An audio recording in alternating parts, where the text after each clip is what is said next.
Good morning, everyone. Doc here. I'm putting the camera into 410 foot of bottom depth. We're still working with the idea of low light to get better shadows, to look into the edges of the sand to see if that's light shadow or is that actually the marine snow that has come to the seafloor and now is stacking up into the grooves of the sand.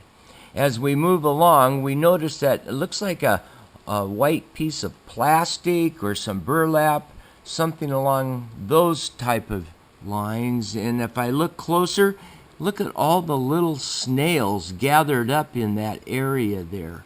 Brown in color, size is really small, but it's interesting what that material is. A piece of large white plastic possibly that's breaking down.